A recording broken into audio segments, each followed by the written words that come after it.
Saya percaya bahwa Tuhan memberkati kita sekalian. Saya sampaikan juga salam sejahtera dalam nama Tuhan Yesus Kristus. Juga selamat Natal. Ya, puji Tuhan.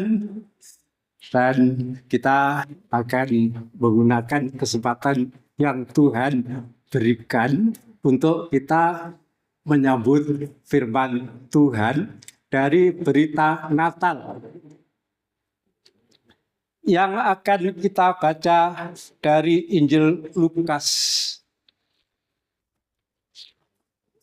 Pasalnya yang kedua, Injil Lukas pasalnya yang kedua, ayatnya yang ke-10 dan ayat 11. Lukas 2 ayat 10 dan 11. Ya, selamat datang juga Bapak Ibu Saudara yang baru datang ya bersama dengan kita untuk kita bisa menerima berkat yang Tuhan sediakan. Saya bacakan firman Tuhan Injil Lukas 2 ayat 10 dan 11. Lalu kata malaikat itu kepada mereka, jangan takut, sebab sesungguhnya aku memberitakan kepadamu kesukaan besar untuk seluruh bangsa. Hari ini telah lahir bagimu juru selamat, yaitu Kristus Tuhan di kota Daud. Ya, inilah berita Natal yang tentunya selalu dibacakan, selalu diperdengarkan. Ya, di sini malaikat Tuhan berkata kepada para gembala, jangan takut, karena mereka sedang menggembalakan kawanan domba. Ya, kalau saya mengikuti pemberitaan, mereka itu sedang menggembalakan kawanan domba di suatu tempat yang namanya Migdal Eder. Dan tempat itu tidak jauh dari Bethlehem. Ya, makanya dalam ayat berikutnya, setelah mereka mendengar berita itu, kemudian para gembala ini berbicara satu dengan yang lain untuk pergi ke Bethlehem, menyaksikan apa yang mereka dengar dari para malaikat. Dan kalau di sini dikatakan jangan takut, ya tentunya ini sangat mengejutkan ya bagi para gembala, karena tahu-tahu yang datang bukan binatang buas, karena memang binatang buas, serigala, itu seringkali mendatangi domba untuk memangsa domba, melainkan malaikat. Ya, malaikat mengatakan, jangan takut, aku memberitakan kesukaan besar bagimu, bagi seluruh bangsa. Ya, kalau saya renungkan, ini berita sungguh-sungguh luar biasa. Ada kesukaan besar yang bisa dirasakan, bisa dinikmati oleh seluruh bangsa. Karena firman Tuhan mengatakan, ya Tuhan Yesus sendiri mengatakan bahwa seorang perempuan itu sakit melahirkan, ya ngelarani. Ya, rupanya sakit melahirkan ini sakit yang paling sakit, tapi nggak bisa ditunda, nggak bisa diobati. Sehingga banyak ayat dalam firman Tuhan mengatakan penderitaan-penderitaan itu seperti penderitaan perempuan yang sakit bersalin. Tetapi setelah perempuan itu melahirkan, maka penderitaannya itu dilupa karena ada seorang manusia yang datang ke dunia. Tapi biasanya yang bersuka cita itu hanya kerabat. Mungkin saudara-saudara, mungkin tetangga, teman. Ya, sehingga seringkali kalau mendengar kelahiran, ada yang datang menyaksikan karena ikut merasakan sukacita. Tapi di sini, kesukaan bukan kesukaan kecil, kesukaan besar. Dan itu bisa dinikmati, bisa dirasakan oleh seluruh bangsa. Ya, kalau ini bukan kesukaan yang besar, nggak mungkin seluruh bangsa itu bisa merasakan, bisa menikmati. Dan oleh karena kelahiran Tuhan Yesus itu bagi seluruh bangsa, maka sebetulnya kelahiran Tuhan Yesus itu bukan untuk satu bangsa, bukan untuk satu golongan, bukan hanya untuk orang Kristen saja. Firman Tuhan mengatakan dari bangsa manapun yang mau percaya, yang mau menerima, pasti ada kesukaan yang besar. Puji Tuhan. Dan pada ayat 11 di sana dikatakan terjadinya kesukaan yang besar itu karena ada juru selamat yang lahir. Sebab yang namanya keselamatan itu sungguh-sungguh menjadi keperluan manusia. Baik untuk keperluan pribadi ataupun juga mengharapkan yang lain juga selamat. Makanya seringkali kalau kita ini ketemu selalu mengucapkan selamat. Selamat pagi, selamat siang, selamat sore, selamat malam. Karena yang namanya keselamatan itu diperlukan oleh semua manusia. Dan keselamatan yang ada dalam Tuhan Yesus Kristus itu bisa berupa keselamatan yang berupa perlindungan, pertolongan, kemenangan, kesembuhan dari penyakit dan lain sebagainya. Tapi yang terutama itulah keselamatan untuk memperoleh kehidupan yang kekal. Karena semua manusia sudah jatuh dalam dosa. Dan upah dosa itulah maut. Upah dosa itulah kebinasaan. Tetapi keselamatan yang diberikan oleh Tuhan itu memindahkan kita dari maut kepada hidup. Bukan saja hidup di dunia yang sementara, tetapi kehidupan yang kekal untuk selama-lamanya. Kehidupan yang penuh dengan kebahagiaan. Kehidupan yang penuh dengan sukacita. Dan ini sangat menjadi dambaan setiap manusia. Dan kalimat seterusnya mengatakan bahwa juru selamat yang lahir itu adalah Kristus, yaitu Kristus Tuhan di kota Daud. Lah Kristus itu kan artinya yang diurapi. Firman Tuhan dalam surat Ibrani pasal 1 ayat 9 di sana mengatakan, karena engkau mengasihi kebenaran, ini yang dimaksudkan adalah Tuhan Yesus, maka Allah Allahmu mengurapi engkau dengan minyak sebagai tanda kesukaan lebih dari teman-teman sekutumu. Dan minyak di sini yang dimaksudkan adalah urapan Roh Kudus. Kehidupan hamba Tuhan yang dipakai oleh Tuhan, yang diurapi oleh Roh Tuhan, itu bisa juga membawa kesukaan bagi orang lain. Ya, kalau saya baca dalam Alkitab, Rasul Paulus itu dipakai oleh Tuhan luar biasa. Sehingga sapu tangan yang pernah dipakai itu dikepaskan kepada orang yang sakit. Ada kuasa memberikan kesembuhan. Ya, cuma jangan sampai kemudian kita ini menyembah hamba Tuhan yang dipakai oleh Tuhan yang bisa berdampak membawa kesukaan bagi kita yang dekat. Ya, begitu luar biasanya sukacita oleh karena urapan Roh Kudus. Karena memang Roh Kudus itu adalah Roh penghibur, Roh Kudus itu adalah Roh penolong. Dan penghiburan oleh Roh Kudus itu bisa memberikan damai sejahtera sukacita. Penghiburan oleh Roh Kudus itu bisa memberikan kuasa. Firman Tuhan mengatakan bahwa Allah membangkitkan Tuhan Yesus dari kematian. Juga dengan kekuatan Roh Kudus, itulah roh kebangkitan. Dan firman Tuhan mengatakan, jika roh Dia yang telah membangkitkan Tuhan Yesus dari antara orang mati itu ada padamu, roh itu juga yang akan menghidupkan tubuhmu yang fana. Berarti ada kekuatan penghiburan dari Roh Kudus itu. bukan saja memberikan sukacita, bukan saja memberikan damai sejahtera, tetapi ada kuasa kebangkitan. Itu berarti kuasa kemenangan. Ya, saya percepat saja.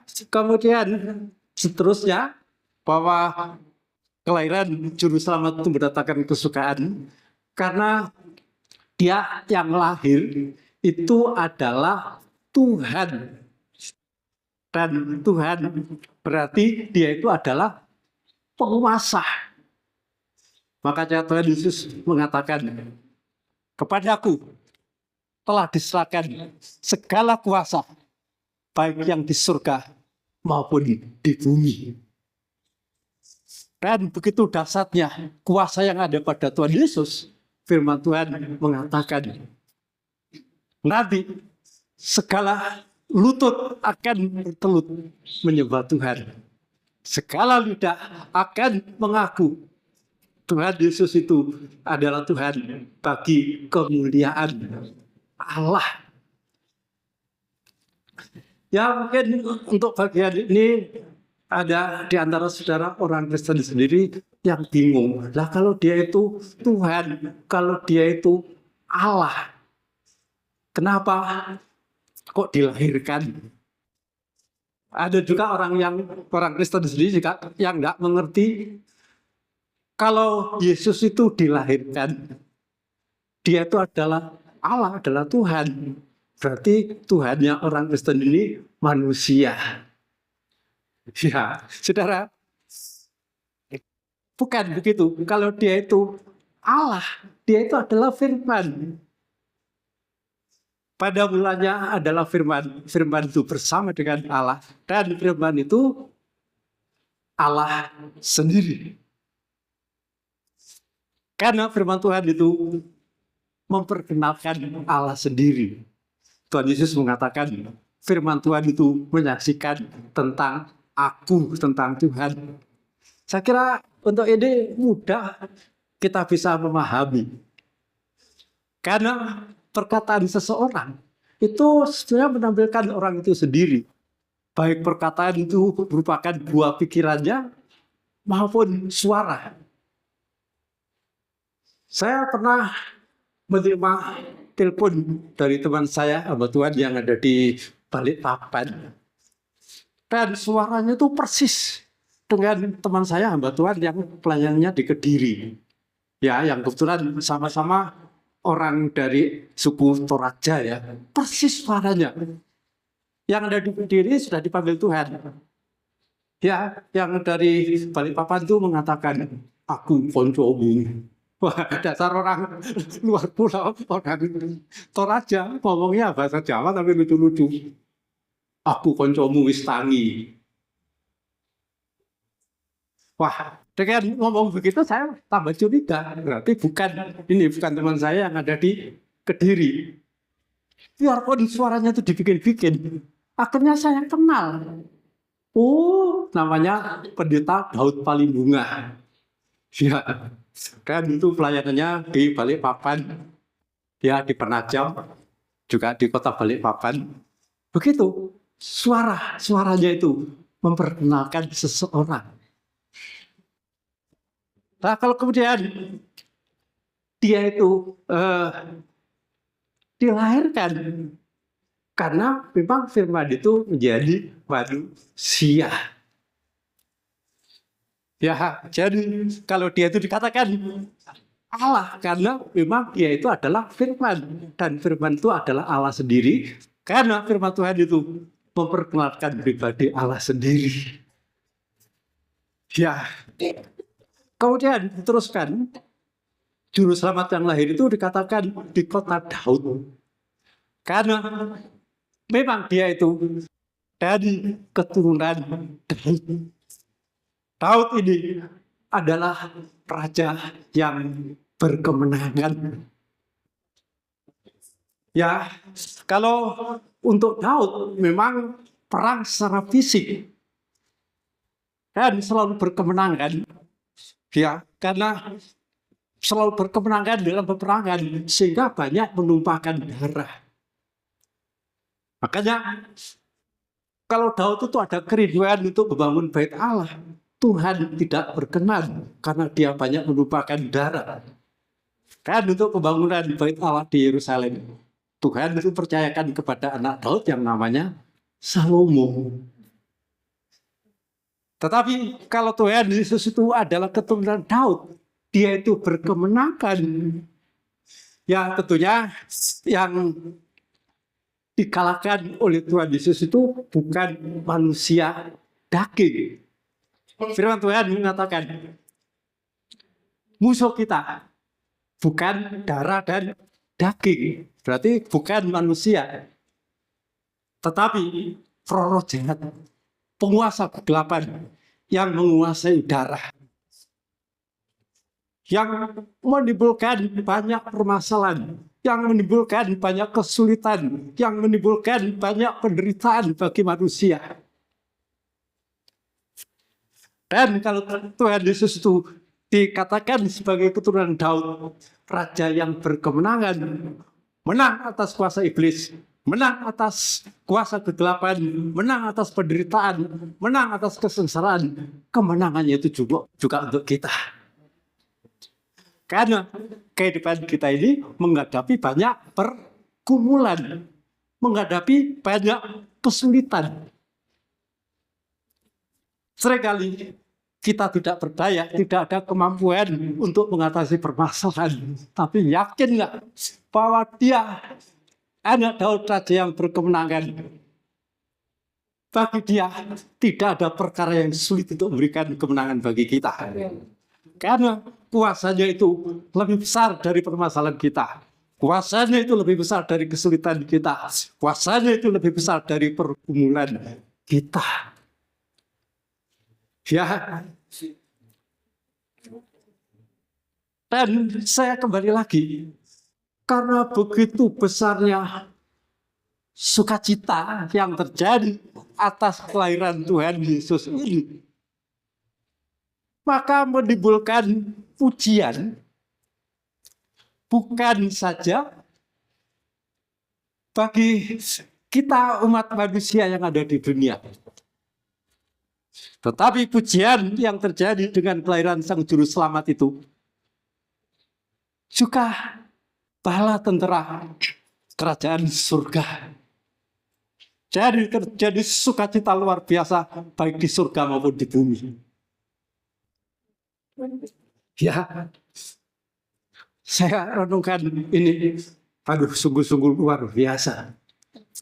Dan pujian yang dipujikan oleh para malaikat, oleh bala tentara di surga.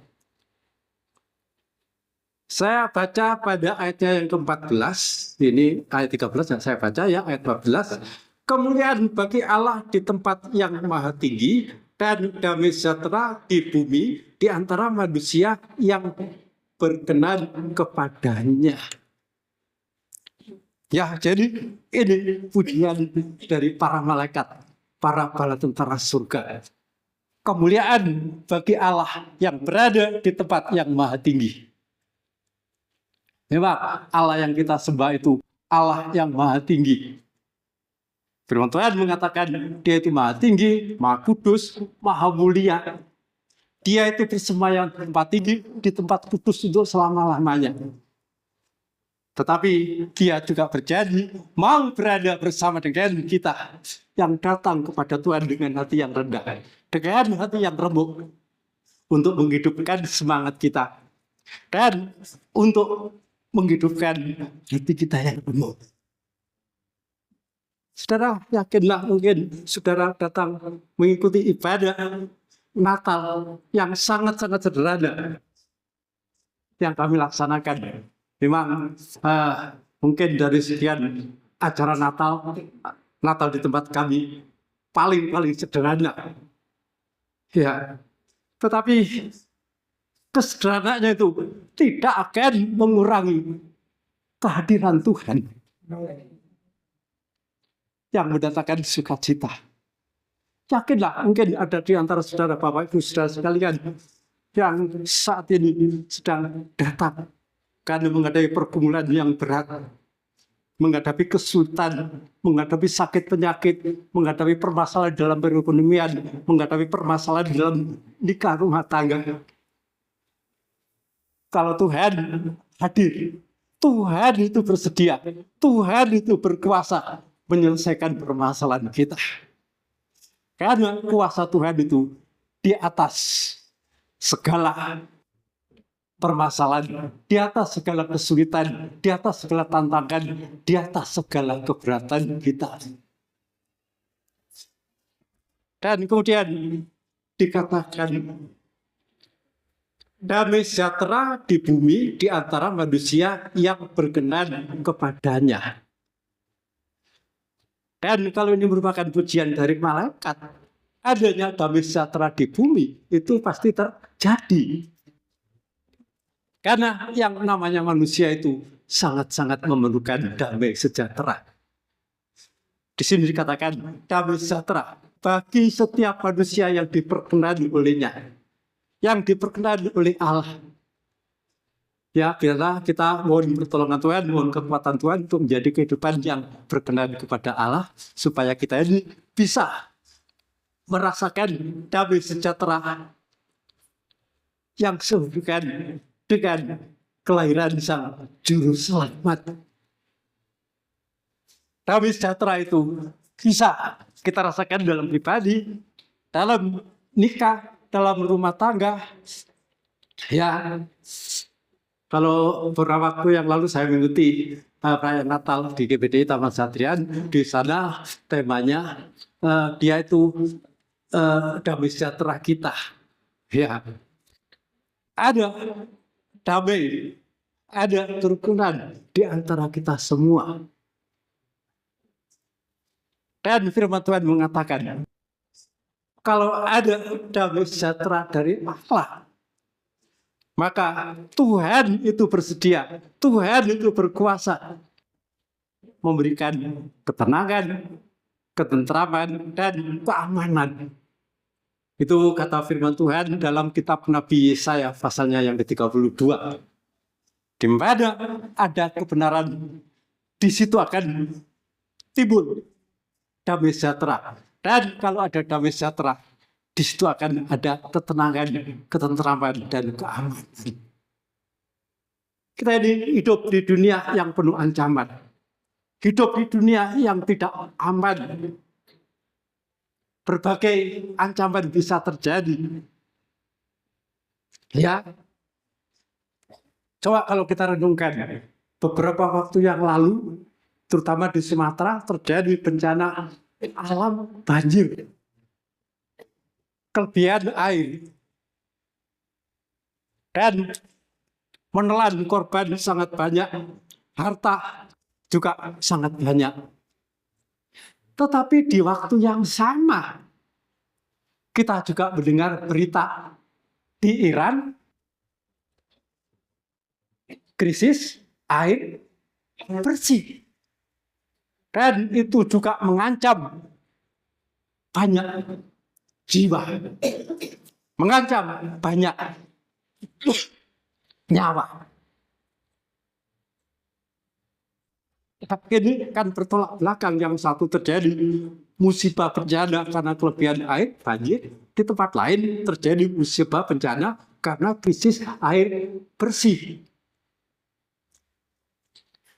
Tetapi damai sejahtera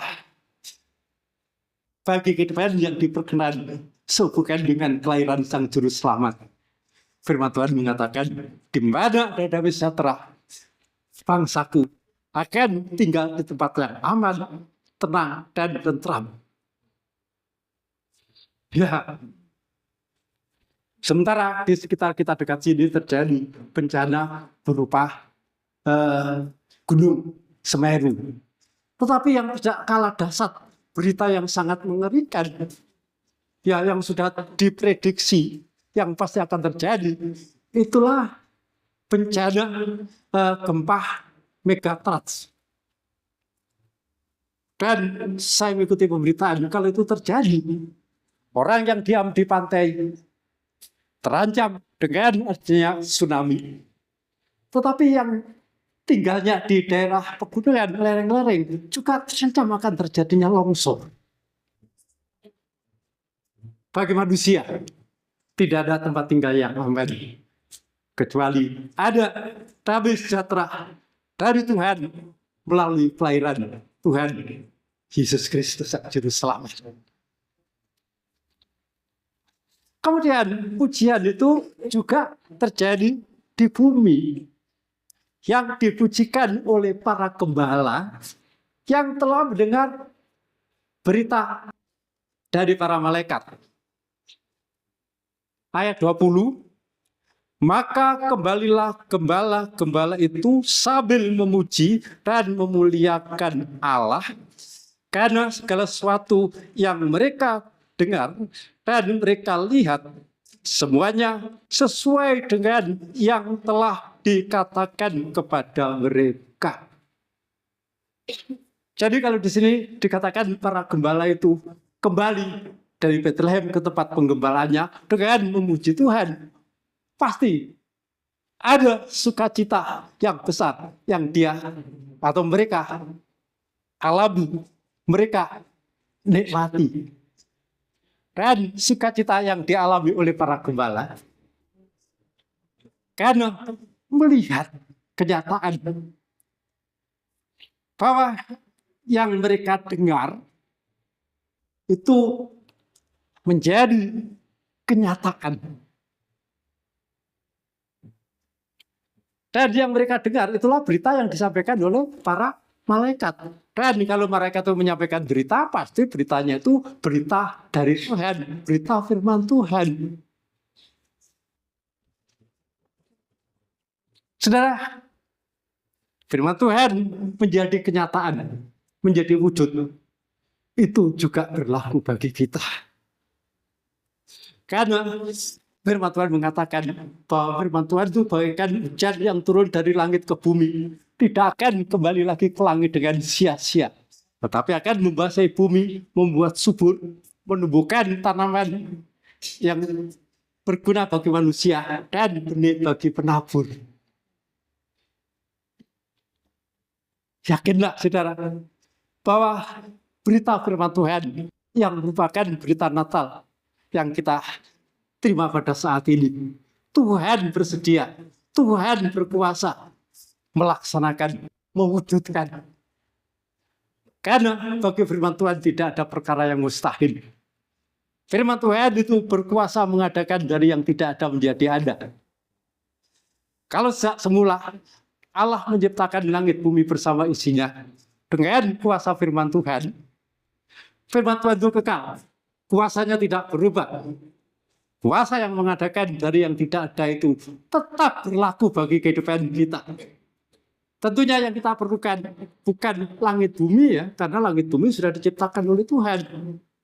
Manusia diciptakan pada hari yang ke-6 setelah semuanya itu tercipta. Namun demikian bukan berarti manusia itu tidak ada keperluan. Banyak keperluan satu dengan yang lain itu berbeda-beda. Ya, saya menghadapi keperluan. Bapak Ibu Saudara sekalian menghadapi keperluan.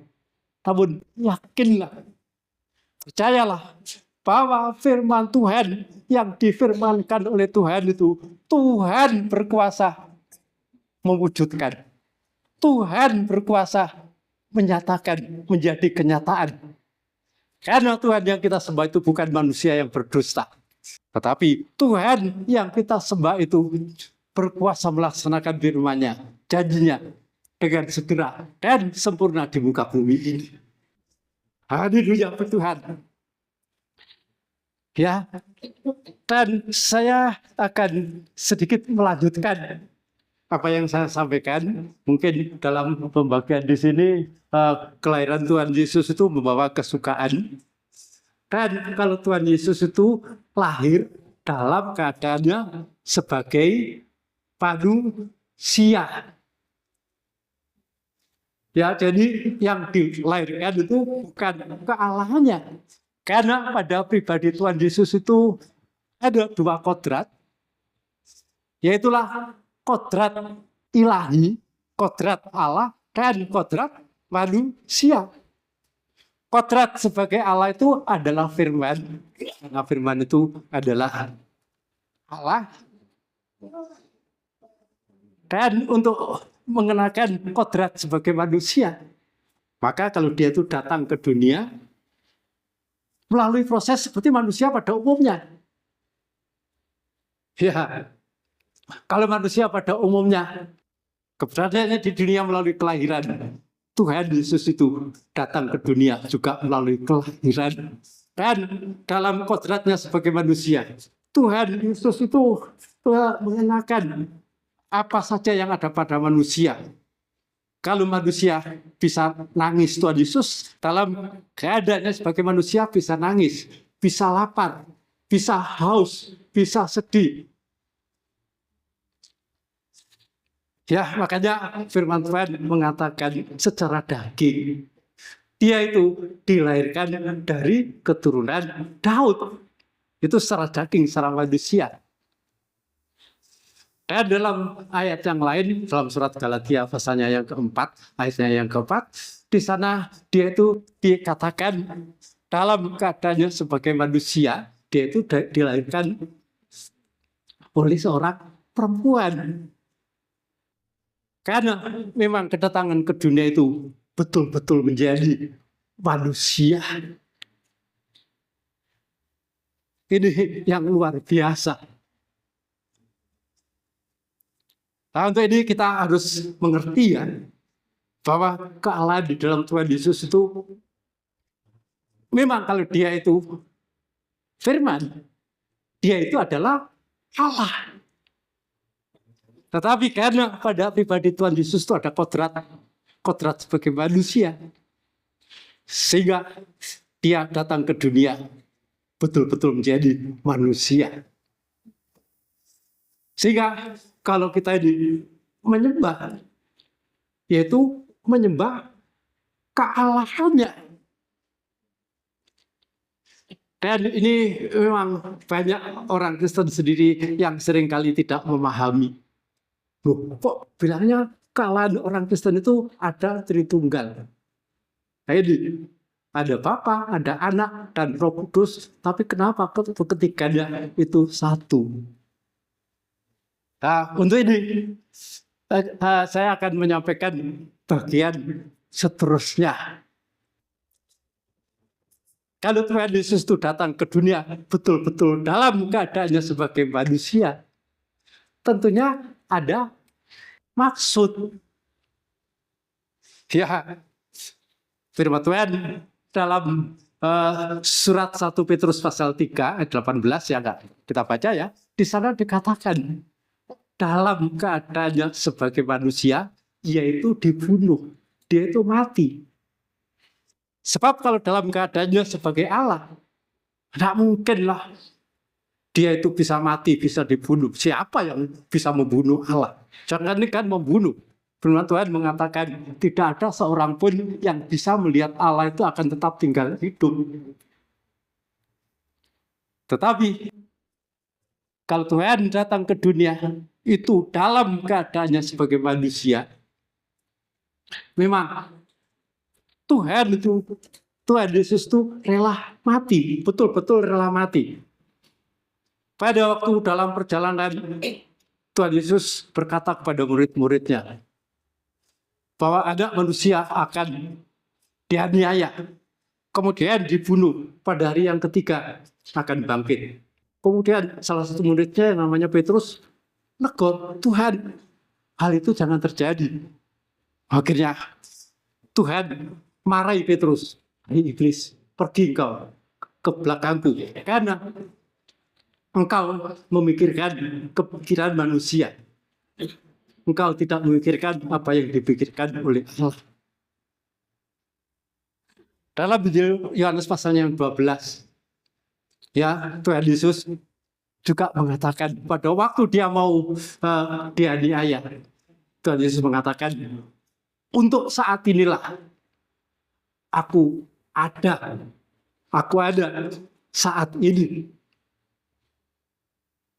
Jadi kalau Tuhan Yesus itu rela menjadi manusia, karena ada kerelaan untuk menderita, menderita sengsara, mati di kayu salib. Dengan maksud, dengan tujuan, ya firman Tuhan mengatakan, Allah kita itu sah. Tetapi sah pula Dia yang menjadi pengantara antara kita dengan Allah, yaitu manusia Tuhan Yesus Kristus. Jadi saudara, saya ingatkan untuk saudara-saudaraku, orang yang percaya dalam Tuhan Yesus, Allah yang kita sembah itu Allah yang sah. Sah itu satu. Tetapi kalau di dalam kekristenan itu dikenal adanya Allah Bapa, Allah Anak, dan Allah Roh Kudus. Allah Bapa itu yang daripadanya berasal segala sesuatu. Kalau Tuhan Yesus itu dikatakan sebagai Allah Anak, itu merupakan sebutan. Ya, di Injil Lukas pasalnya yang pertama di sana dikatakan anak yang akan dilahirkan itu akan disebut kudus, anak Allah. Ya, itu merupakan sebutan yang diberikan kepada Tuhan Yesus. Sebab sebutan anak itu bukan berarti selalu melahirkan, ya. Contohnya saja di sini ada Bapak Kepala Desa. Stafnya itu kan juga seringkali dikatakan anak buah. Apakah Bapak Kepala Desa pernah melahirkan? Jadi kalau Tuhan Yesus dikatakan sebagai anak Allah, bukan berarti Maria yang melahirkan Yesus itu adalah istri daripada Allah. Itu merupakan sebutan. Ya, Tuhan Yesus Sang Firman itu adalah akalnya Allah, logikanya Allah. Ya. Kemudian ada Allah Roh Kudus. Allah Roh Kudus ini adalah kehidupan yang ada pada Allah. Karena pada Allah itu ada kehidupan, Allah itu kekal, maka kehidupannya itu juga kekal. Dan itulah yang dikenal, dikatakan sebagai Allah Roh Kudus. Dan ketiganya menjadi satu yang tidak dapat dipisahkan, tetapi dapat dibedakan. Ya, ini saya menyampaikan, mungkin ini perlu untuk kita sekalian mengerti, ya. Menjadi satu, tetapi tidak bisa dibedakan. Ya, tidak bisa dipisahkan. Yang menjadi satu tidak dapat dipisahkan, tetapi dapat dibedakan. Nah, itu sebagai gambaran manusia. Manusia itu dicipta menurut gambar dan rupa Allah. Pada manusia ada tubuh yang kelihatan ini, ada jiwa, nyawa, ada roh yang buat manusia itu bisa ada kerinduan untuk menyembah. Ketiganya itu menjadi satu, tidak bisa dipisahkan, tapi dapat dibedakan. Di mana tubuh itu bukan jiwa, di mana tubuh itu bukan roh. Nah, inilah gambaran.